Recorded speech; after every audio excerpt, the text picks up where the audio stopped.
Hey, greetings, everyone. It's Naomi Wolf of Outspoken, and I have the amazing columnist, novelist, thought leader, sometimes disturbing, always controversial, always incredibly readable James Kunstler with me. James Howard Kunstler, welcome, Mr. Kunstler. A pleasure, Naomi. We've had you on before. It's always fantastic to talk to you. Many reasons I love your work. One of them is that you are an old-fashioned, journalist and nonfiction writer and opinion writer, meaning that you don't make things up, and you have style. And I do find style, like literary style, a sorry world of other commentators, but sorely lacking in many, many opinion writers these days, social media opinion writers, essayists. Like, you write the old-fashioned essay with a beginning, a middle, and an end, and multiple points and a point of view. And I'm sure I'm not making this up. I assume you polish your sentences because they read that way. Is this a fair response of mine? I have been trying to bring a level of artistry into political commentary, and doing it very deliberately. And, in order for people to sort of stay with you, you've got to be interesting, and you've got to somehow charm your readers into following what you're saying. Otherwise, it's so easy for people to just glaze over and zone out now. They're bombarded with things to read and things that are clamoring for their attention. So, you have to do it artfully in some way. Absolutely. Well, it shows. And for those of you who are not familiar with James Howard Kunstler's bio, he has written the Clusterfuck Nation. I try not to use the four-letter words, on my podcast, because I have a very religious audience in some ways, but that's the name of your blog. So I said it. Clusterfuck Nation blog for 20 years. He is the author of over 20 books, including The Geography of Nowhere, The Long Emergency, and the recent novel, Look, I'm Gone, a comedy set the week of the JFK assassination in 1963. He lives north of Albany in the Upper Hudson Valley. And I think we've talked about that because we too part-time live in the Upper Hudson Valley. So say what you were going to say when I rudely... I have now forgotten what I was going to say. Okay. Well, we were talking about using the F word on... Oh yeah. I'm quite sparing with profanity in my blog. It's just, the title happens to be a bit on the profane side, but the body of the blog is generally pretty civilized. Well, that's, something else I do respect about you. My dad, who was an English professor and a writer, always said there's a place for profanity, but you can't water it down. You can't, dilute its impact. You need to use it sparingly for when it matters. And honestly, there is no word that replaces clusterfuck. Like, what else? There's no euphemism for that. Yeah, kind of does says it. Sorry? Kind of does say it. It does say it. Well, so that is really the subject of one of my favorite recent essays of yours on your Substack, it's titled Epstein-itis. And, for those of you who are like, oh my God, this is another conversation about the Epstein files. And I think as a survivor, you can't talk about them enough, but this is about more than just the horrific atrocities that are in the Epstein files. One reason I love Mr. Kunstler's work is that he uses current events as a springboard to really examining the nature of the zeitgeist and the nature of reality. And to his credit, he defines the word zeitgeist, which we like to throw around a lot. And it's our collective spirit plus our thinking is how he defines it. Great definition. And so it's basically about the craziness of America, or the dimension we're in, maybe even including America. And he says it's getting worse by the hour. Let me just read one sentence and then I'll throw it over to you. The Jeffrey Epstein files suggest that people will do anything and that people will believe anything. Pizza, hot dogs, white sharks, boys, girls, babies, teens, Russian whores, celebrities by the score, billionaires, cannibal orgies, vivisection parlors, adrenochrome, blood, dead bodies, demon worship, a depraved and insane global leadership. Let me out of here. I don't know what's real in Epstein and what's not, but neither do you. So And then I better add this. What you ought to know is that the colossal inventory of Epstein files is perhaps the greatest instrument of mass mind fuckery ever seen in the history of Western civ.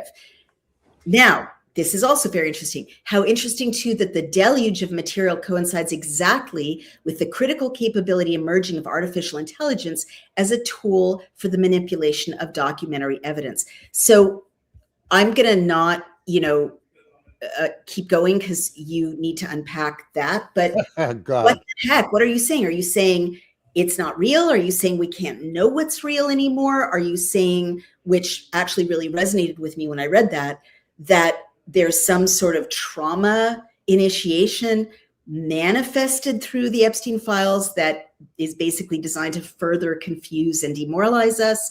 Unpack those few sentences, please. Yeah, well, it is hard to get past all of the clinical chatter that we are surrounded by, which tends to kind of deflect the deeper things that are going on, namely that we're living in a milieu of immersive craziness. It is everywhere. We're immersed in it, just as we live in a physical environment of immersive ugliness. Yeah. With this milieu of strip malls and 6-lane highways and crappy looking buildings and all that stuff. They're analogous.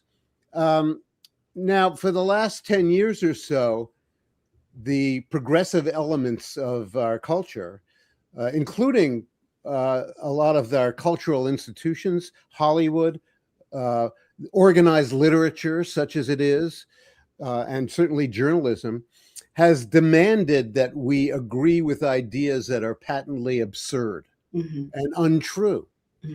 And this disorients people at the same time that it humiliates them. Wow. And so, we have been subject. Look, when you're asked to believe that boys can become women and that it's okay for adolescent boys with well-developed sexuality to go into the girls' locker room and that's all okay, and it's not okay. And you're asked to believe that and a whole lot of other things that are patently absurd.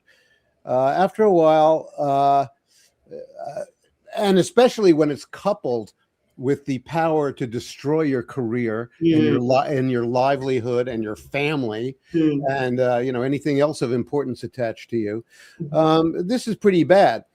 Now, periodically, societies do go through epic hysterias, and this is one of them. Now, that when you say this, like you've named a lot of things. You've named the Epstein files, cannibalism, the trans coercive insistence that not just I can dress however I want and call myself what I want, but I have to force you to accede to my definition. No, what I'm talking about specifically is the coercive lunacy, the need to coerce other people into joining your own proposed insanity, which is actually, to a large extent, performative psychodrama, play acting, hatred, and anger. Right. Now, I happen to agree, I hope you'll forgive me, that a great deal of it has to do with what Helen Andrews described as, the invasion of institutions by female managers. I do forgive you because I think there's a lot of truth in what she's saying. It's not all the truth, but it has to be reckoned with. But please. Well, because, we tend to be overwhelmed with what really looks like female psychodrama. Well, now I will jump in. Okay. We need to coin a new phrase because all women don't want to coerce other people to align with their subjective, nice norms and virtue signaling. There's a subset of women who have always driven me crazy, who do have that pathology. So, you're so good at coining neologisms and new phrases. You don't have to do it on the spot, but let's come up with the nice coercers, tag so that we can separate it from women as a whole. Because I don't want to coerce you into thinking anything you don't want to. Right, and neither does Helen Andrews. Right, exactly. But please So go. there I are do plenty agree with her that there's those women tend to be drawn to education, social work, NGOs, where they get to, I mean, clusterfuck is a really great phrase. You need to create a version of it for women who are inclined in this way, because they all sit around validating each other's neuroses. But Yeah. anyway, please I'll go ahead. work on that. Okay, thank you. But you know, the Epstein business is like some colossal landfill that is leaking toxins into the surrounding ecosystem. And so far, there's very little of that that seems to amount to actual prosecutable crime. Oh, please, Mr. Kunstler. Well, so no, I wrong. mean on the sexual stuff that we have, you know, we just don't have enough evidence to prosecute somebody for having sex with a child. We haven't seen that. We don't know about it. If they have the evidence, we haven't seen that. It's not there yet. And if you can cite it, I'd be very interested. I am not aware that there is actual evidence out there of a prosecutable. I mean, you're aware. There's a lot of allegation and there's a lot of supposition. I'm sorry, Mr. Kunstler, I have to, push back here. You're aware that, okay, but please listen. A number of survivors of that, I don't know, op or entity that was Jeffrey Epstein and his co-participants are adults now, and they have initiated major lawsuits. They have gotten settlements. A number of them were present, I believe, at the State of the Union. They've been at other public events, congressional hearings. Mm-hmm. They exist. You can go talk to them. I mean, they have their evidence that they were assaulted, trafficked, and molested. I don't know, what more do you want than the survivors speaking? That's an eyewitness account. Well, you got to wonder if that's the case, why haven't the perps been perp walked and prosecuted? Well, that's a different question. I mean, a civil lawsuit, as you know, can be settled, but it doesn't go to criminal charges. Well, that's why I'm saying that if there was actual, criminal probable cause to start a criminal court action, I think it would have happened. And the fact that now I have to ask, what kind of universe are you living in that you think highly placed criminals are always? I mean, look at what happened to President Trump. He was charged with alleged crime after crime after crime, including like looking into election interference. So was Rudy Giuliani. So was another one of his lawyers. I mean, the criminal justice system doesn't work always. I think it's very broken. I would agree with you. It's very broken, and there's a tremendous amount of really nefarious mischief going on. I am personally skeptical about what the survivors, people who call themselves as survivors, are actually up to, because I think that some of them have. I'm sorry. I think it's been demonstrated that some of them are not necessarily reliable witnesses. Certainly, I didn't know that this is what we were going to be talking about. I didn't either. You didn't say these things in the essay that I wanted to bring you on to talk about. People can bring up anything they want on my show, mm-hmm. and I will listen to anything. But I do think what you're saying right now isn't worthy of you, because, what's a reliable witness? What makes them not reliable? I'm not saying, survivors don't lie. There's the same percentage of people who accuse someone of sexual assault that are falsely accusing as the number of people who accuse someone falsely of arson or burglary or, battery or robbery. It's the same. It's 2%, according to, every criminological survey. There's 2% of false charges for claims of sexual assault. But devil's advocate, why would so many women have received gigantic settlements which include NDAs, so they can't sit here with me and rebut you, non-disclosure agreements. Why would they have gotten all of those settlements if there was nothing there, if they were totally not credible? Well, I don't pretend to know what is ultimately the truth of all this. I just remain somewhat skeptical of what's going on, and largely because what I see is that there's become a kind of a large survivor business model and industry. Oh, such a gross phrase. This is really not worthy of you, Mr. Kunstler. A survivor business model, like people make it up so that they'll get paid. Yeah, to some extent, I think. Do you know what the numbers are? What the statistics are on women actually saying they've been assaulted to the law enforcement? If they have, it's a tiny percentage, but 6% to 12% of those claims are ever prosecuted, and the US, like the UK, doesn't even keep records on how many of those prosecutions end in convictions, because they want to conceal how vanishingly small they are. In my own experience, trying to file charges against a known sexual harasser and molester, it was impossible. It took decades, and I haven't been successful to this day. So, and I went to law enforcement, and they would say things like, "We don't know where he is," when his class schedule was posted on the internet. So, and you're just wrong. Like, I've worked with survivors of rape and sexual assault. It is so difficult to get law enforcement to take any kind of action on women's sexual assault, to investigate assailants. And it's so contingent on whether you're a good victim, meaning, are you a virgin? Are you a nun? Have you never worn anything, revealing? Have you never had any alcohol? Have you never gone home with a man?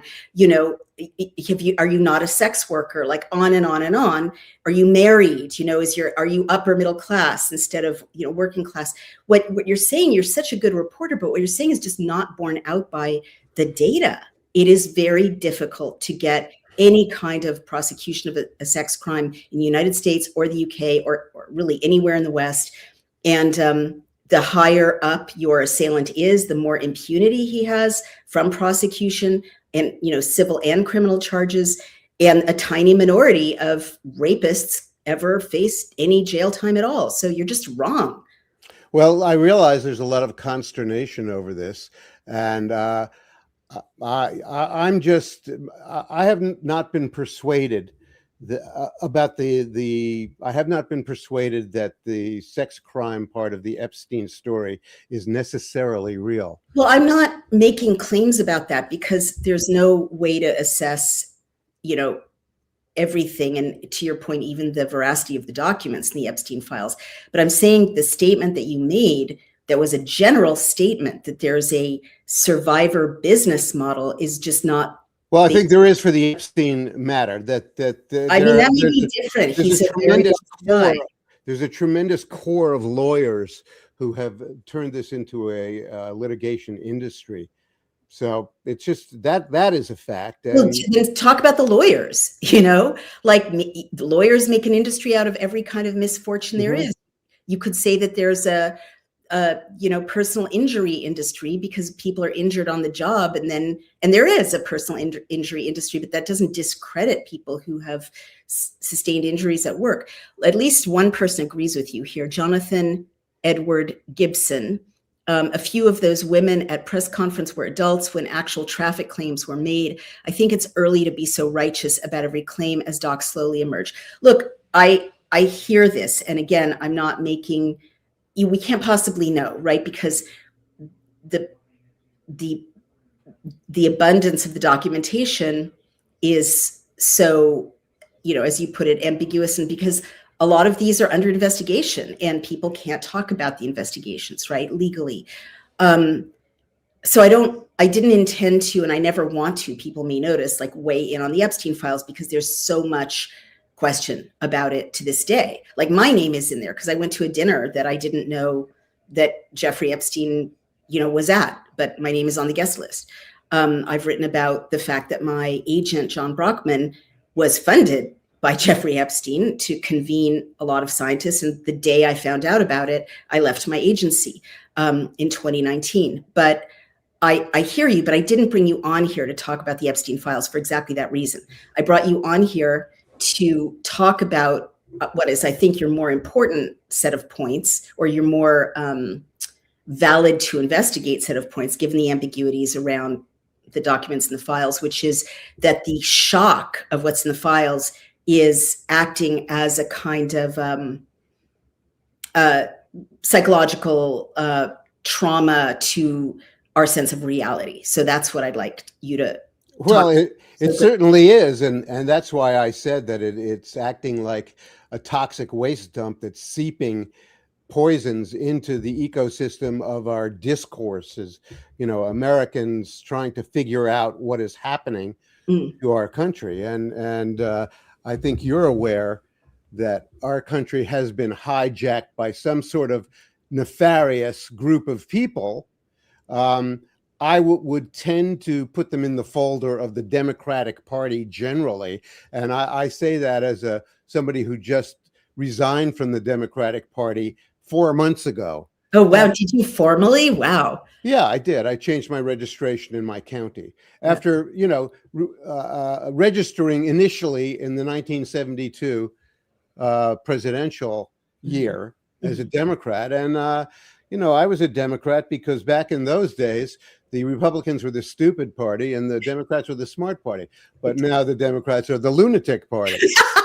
So, now the main effect of the Epstein files has been to confound and frustrate and confuse and enrage the population.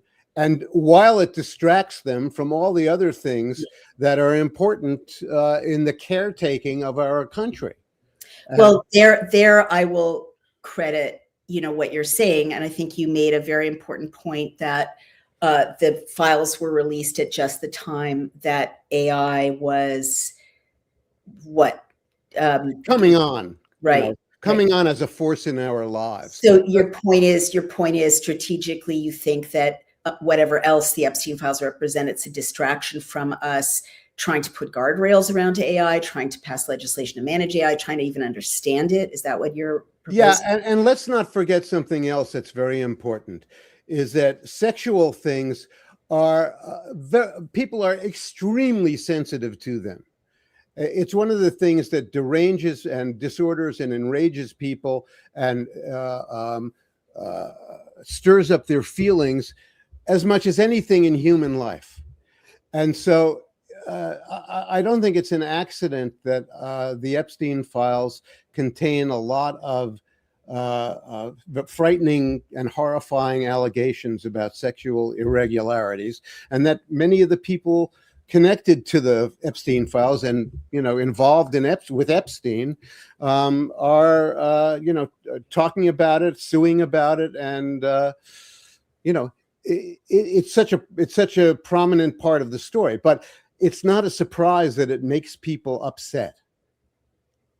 So just saying, it's one of the most upsetting things in the files for many people.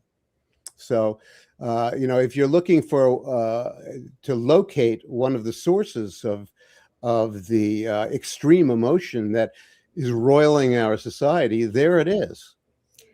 Yeah, I think we, I don't know, it's so hard to parse what you're saying from the point of view of,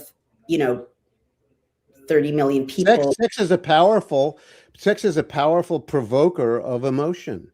I don't think that, we're inundated with sex. Come on, sex is everywhere. Sexual further proof of what I'm saying.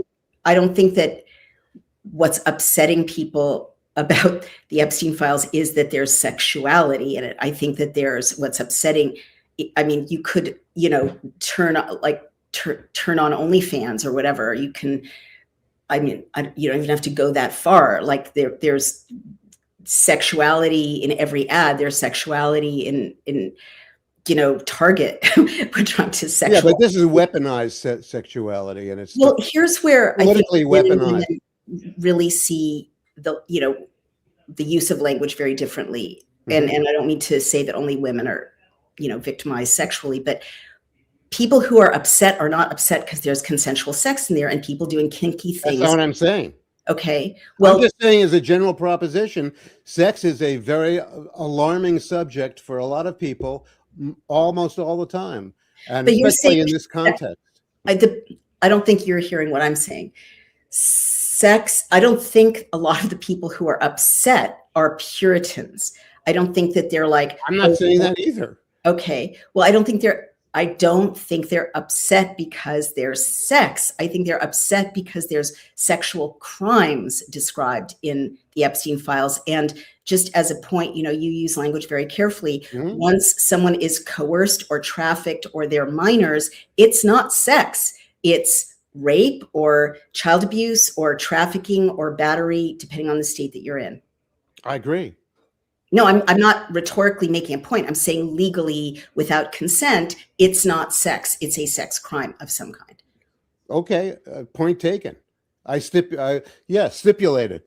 Well, so I think you could agree that people can be not upset about adults having crazy sex in the privacy of their own home, but quite upset about minors being trafficked, about possibly adult women being assaulted, coerced, taken against their will, drugged, whatever it is. Like, I can't say what happened in those files. You but bet. No, I can't, because I don't know. But I do know that the upsetness is about coercion and criminality. It's not about sexuality. You bet. And testimony and even rumor of that would be very disquieting for a lot of people to hear about. So no surprise that there's a lot of negative reaction to it. Well, so when you say like poison has seeped out into our consciousness, women, especially women who are survivors, might say truth has, that's, you call it poison. That poison could be. No, it doesn't mean that I didn't say that it was untruthful. I just said it was poison. All right. Well, let's go back. I don't think we're persuading each other at this point. And every time I'm not trying to persuade you. You move your position. I'm not trying to persuade you. I'm just. I agree with much of what you say. I'm waiting to see the evidence. All right. Well, leaving that aside, because we're not privy to the veracity of the files, yes or no, and they're under investigation. Let's talk about your sense of the craziness of the moment. Like, you called the Democrats the lunatic party. Please expand more on that. And did you see any evidence of this in the State of the Union? Oh my gosh. Well, yeah, there's a great deal of what I call childish psychodrama, of play acting emotion. And I believe they're doing it because they really have absolutely nothing to contribute to the project of keeping our country on the rails, keeping our economy an engine that actually allows people to have a decent standard of living, and to create or repair institutions that have been very badly damaged. In fact, the Democrats are doing nothing more but further damaging institutions that cannot bear more damage. Whether it's the media or the literature industry or the movie industry or, the courts or the law. It's the stunning amount of damage that they continue to promote. And so I think that they are, they become a very, very strange force in American politics. And there's a lot of speculation and rumor and paranoia and conspiracy theory about who and what is really behind it. I've always been sort of allergic to conspiracies. I think to some extent, the Democratic Party is doing what it does because it evolved from a party of principle around working people and the conditions that they were subject to. It has evolved into a racketeering operation. Yeah. Since they lost all the workers who comprise their voter base, Yeah. they've had to replace it with a racketeering operation that basically pays a lot of money for their constituents, Right. and gives a lot of pretty good jobs to better educated people who are being decanted from the Ivy League colleges, who need jobs in the NGOs, and they get these great six-figure jobs for, being executives in these thousands and thousands of NGOs. They're all connected in this kind of matrix that the Democratic Party runs and owns. Right. And it has become a self-generating, self-sustaining project for them, Right. to keep this racket going. They have nothing to offer for, to help our country politically. You're 1,000% correct. And I hope you keep looking into the layer of NGOs and the role that it plays in our current madness, because Sam Antar, I don't know if you follow his work, but he was the former CFO of Crazy Eddie, the electronics store, and he was arrested and I believe sent to prison. He calls himself a felon for fraud and financial fraud, and then he turned whistleblower, and he helps the FBI now identify financial fraud. And he has mapped exactly what you're describing, which is and I can't say it enough, but I hope you turn your attention to this as well, a complete circular system of money laundering in which money from the government goes to NGOs. The NGOs then illegally get out the vote, largely with illegals. That's why they don't want the SAVE Act, but also with patronage, as you described. Then they elect their men and women to office and stash a lot of those millions and possibly billions overseas to money launder for rich donors, and then the whole process begins again. So I think you're 1,000% correct when you look at homeless policy in California and Oregon. Oh, so many of these policies, let's put outdoor toilets, let's let them camp in the playgrounds, let's make sure that no one gets in trouble for buying and selling drugs in the homeless encampments. All of it is designed to create more homeless people and to keep those NGOs going. Like, the NGOs don't want to solve the problems. That explains a lot of otherwise crazy policy. But I think you're 1,000% correct. If it's not kind of China or the green-red alliance, behind some of this lunacy coming from the left, the role of the NGOs really does make a huge difference. And these young people are being turned out, as you pointed out earlier on, mostly, women, to kind of police the messaging so that there will be more and more NGO money coming to the NGOs. And that is the racket. So well said. Yeah. And we saw it very well played out in Minnesota, because it's perfectly obvious that a lot of federal money was going into supporting the fake social services that the Somali frauds represented, right. And that the money that was going into that was being kicked back to the Minnesota politicians, right. and to the DNC, or at least to the Minnesota branch of the Democratic apparatus, for the party apparatus. So, it's this self-feeding circular machine, and it was perfectly on view in Minnesota. And so they had to stage a giant ICE psychodrama in order to create a smokescreen for it. And now people have sort of it's gone off the headlines. Oh, wow. They had to stage an ICE psychodrama to justify the money going to the NGOs. Is that what you're saying? No, they had to stage an ICE psychodrama to distract the population and the news media right. from reporting on the Somali circle of fraud, the circle jerk of fraud. You're right. How is that not a conspiracy theory? Well, because I'm not positing it as a conspiracy. I'm positing it as an actual dynamic in our society that actually runs that way. It's right. like describing the way that, the gasoline goes into the cylinder of your engine, gets fired. Right. It really happens. So this, circle of a grift really happens too. Wow, you're so right. I mean, that really puts the deaths of those two lamented individuals at the hands of ICE in kind of a new perspective. Maybe they didn't have to die. I think you're right.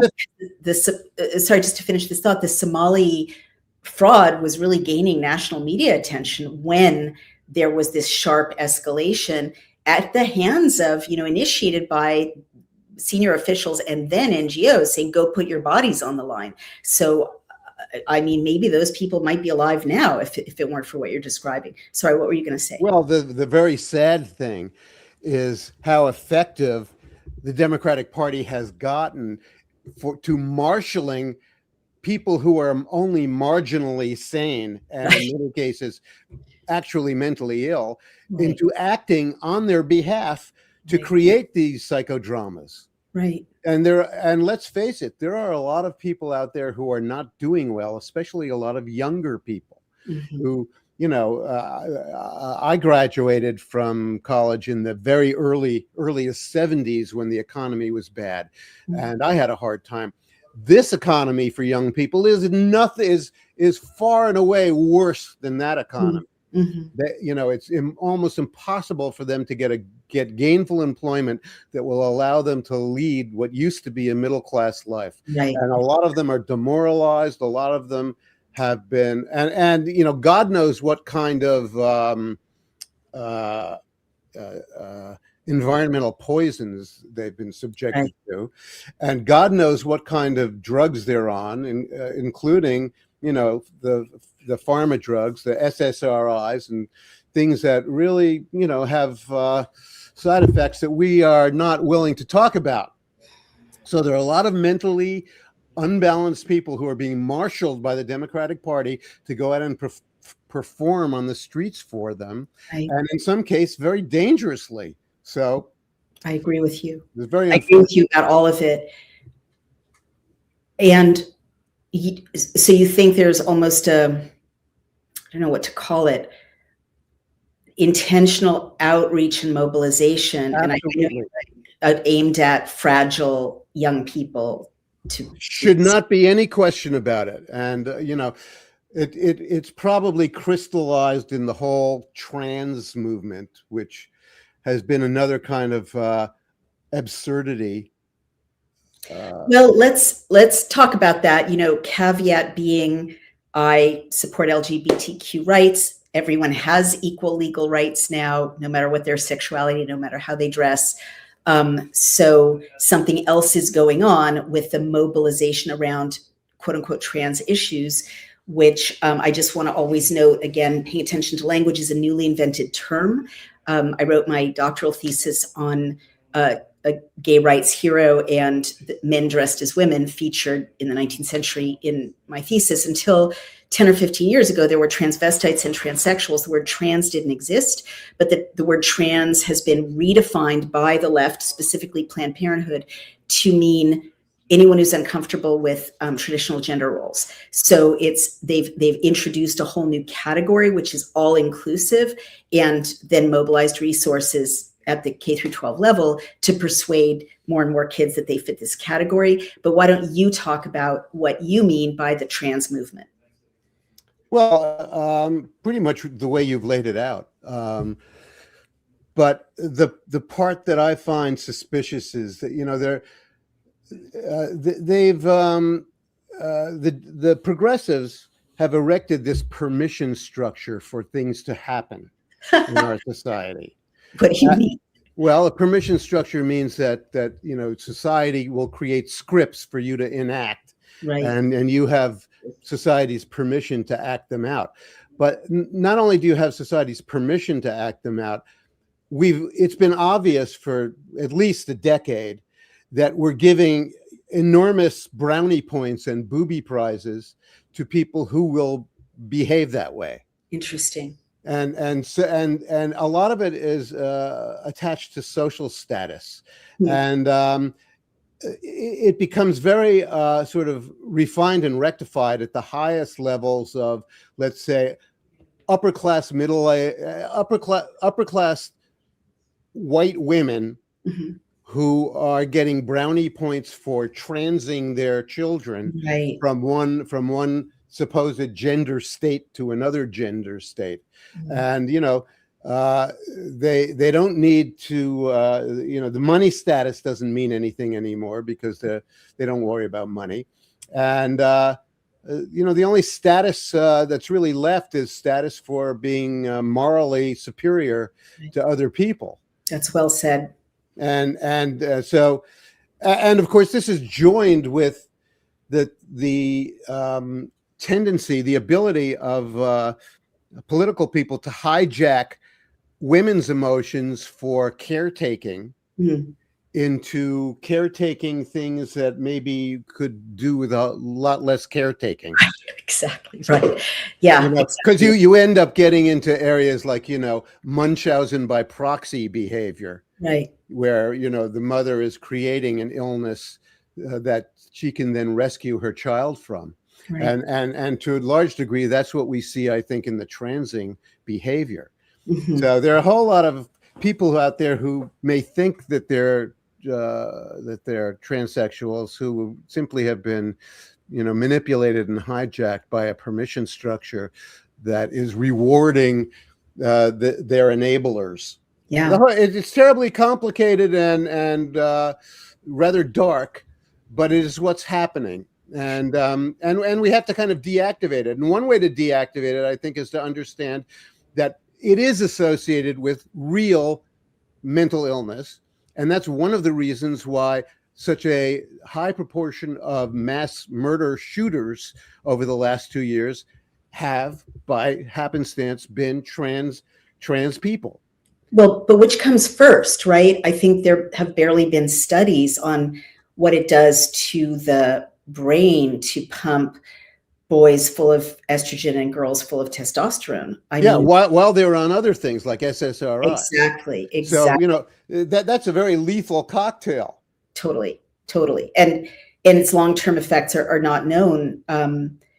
But the receptors for, how can I put it?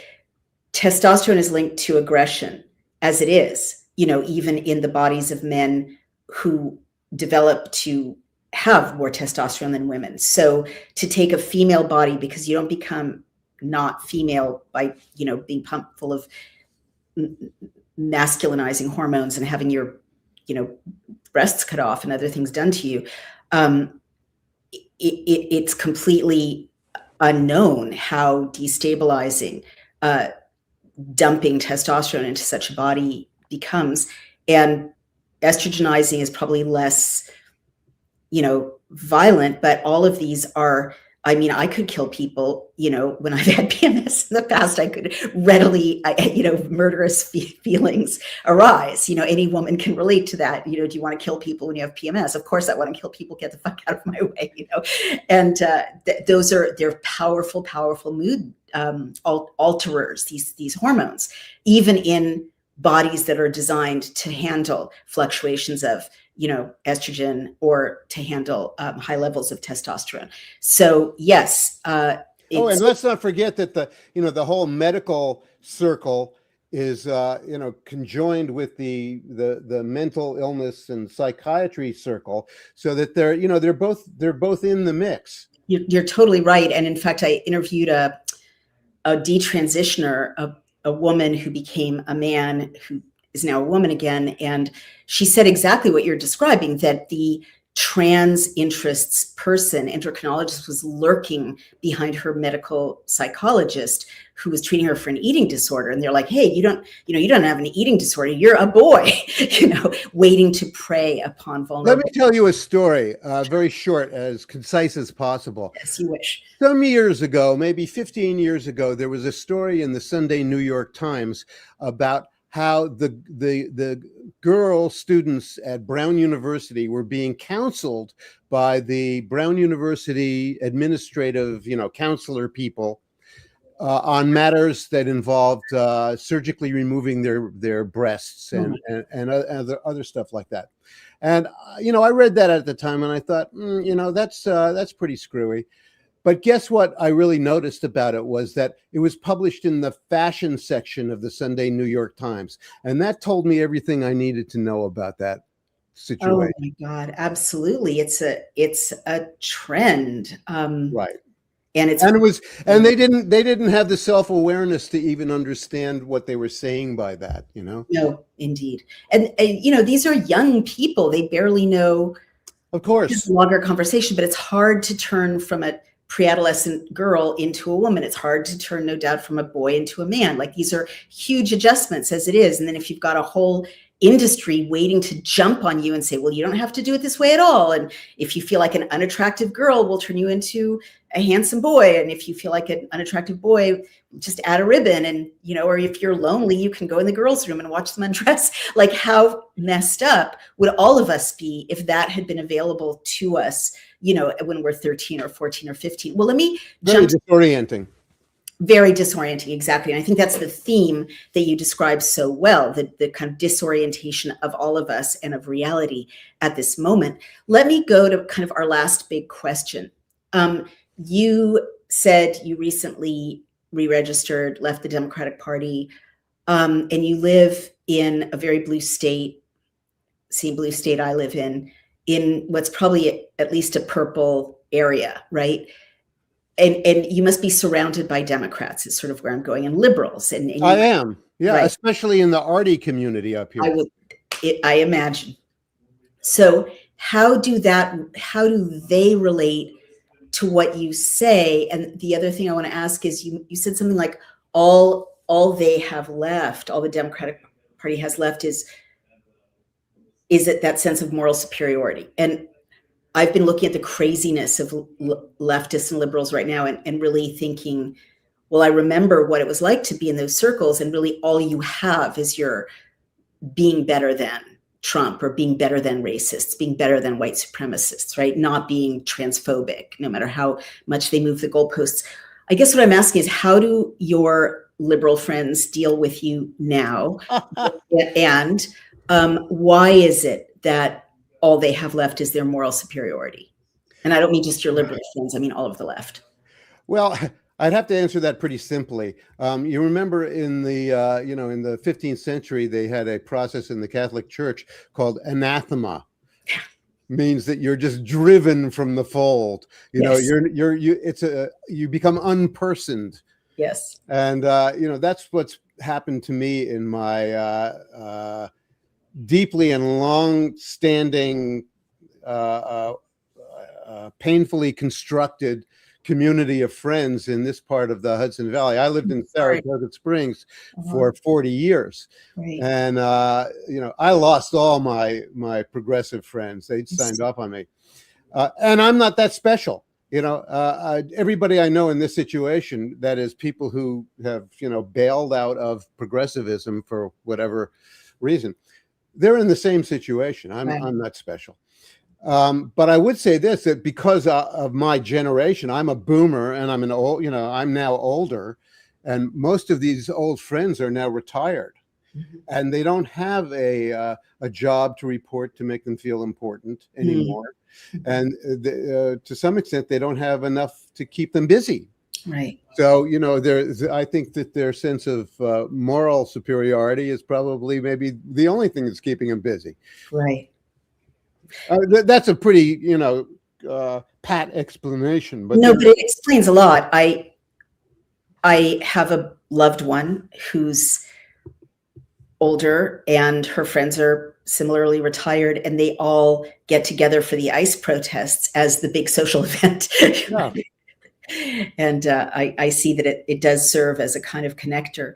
Wow. So have you found new friends and allies along the way? Well, I found some. I moved about 15 miles outside of Saratoga, and I'm living in a small factory village with no factories left on the other side of the Hudson River now, on the east side of the Hudson River. And I have a very solitary occupation. I sit in a room and write all day. Right. I don't meet that many people anymore. There's things have really changed. And with COVID did another thing, another layer of destruction Mhm. was added to whatever happened with politics. Yeah, COVID has really destroyed the social networks of a lot of people, including the woked up people. They're having problems too, I've it's noticed. true. Yeah, I feel like if it weren't for COVID isolating us, um, we wouldn't do so much of our interaction online, and we would go to the bowling alley or the bar and talk to our neighbor, and they'd be like, I think you're crazy. We'd be like, I think you're crazy. Let's have another drink. The way it used to Well, be. people are not even going out for a very simple kind of practical reason. They can't spend $12 for every drink. Right. That's And, right. and of course that's hurting the restaurant business, and they're going out of business. So these, third places, as we call them, these Mm. public places are disappearing. And with it, the in-person life of the nation. So this is a very bad situation. It's very bad. And well, we could talk, a whole other hour about this, and I don't mean to open up a can of worms, but I am noticing that there's a policy to make churches unusable. Like it used to be, first they used to be open for events during the week. Then they closed all week except for 1 hour for services on Sunday. And now I've noticed that they've shifted in the Hudson Valley to 9:30 in the morning are services. And it's like, who's going to wake up at 9:30 in the morning on Sunday? I feel like that was a memo, or some sort of program, like we'll give you, all this money if you just make your church life unusable. Synagogues too, they've become, I've noticed that well, this is another conversation, but there are monitors, like computer monitors on the altars of churches and synagogues I've gone to recently. And I feel like it's some program that state money is like, make it available to the elderly by Zoom, but you've got to put the monitor on the altar. And it's like, this is what would do more to destroy the sacredness of the experience? You could put the monitor anywhere. Anyway, what do you, last minute, do you see the attack on religion as well as part of this alienation that leads us so disoriented? Wow. Well, religion was already having a hard time in regular small town America. In any case, we have all these empty churches in my little town of population 2,500, and we've got 5 or 6 gigantic buildings that could hold gigantic congregations. We hear about a lot of young people returning to religion in one way or another, and that might be true. I run into people who are less reluctant to hide their religiosity anymore, and they wear it on their sleeve now, but partly in an effort to find like-minded people, and not necessarily even religiously like-minded people, but people who want to become kind of normal Americans again. Right. Well, that's a beautiful sentence to end on. I've been wearing a Star of David just so if there's another, shooting, they know who to go for first. But just kidding. But no, I hear what you mean. I have noticed that, and it is a way of signaling. You can talk to me. I probably get you, whoever you are, like whatever the religion. That's another conversation. So fascinating to talk to you. Sorry we nearly came to blows, but that's what I love about you. You're part of, that generation and my generation who believe that America is about having a free and frank discussion. And, even if we offend each other, we can remain friends and colleagues. And I love that about you. I love your work. Everyone, tell people where to find you, Mr. Kunstler. My blog comes out every Monday and every Friday by 9 o'clock in the morning. Clusterfuck Nation is the name of it. It's on Substack, and my website is my website, and my website is just kunstler.com. You've got to read it and go order his books as well. He's a wonderful novelist and wonderful nonfiction writer, one of the great essayists. As I keep saying, you get the media you support, so you've got to support James Howard Kunstler. Thank you so much for being with us, Mr. Kunstler, and I hope we talk to you soon. A pleasure, Ms. Wolf. Thank you. Take care. Thanks for being with us. Bye-bye, everyone.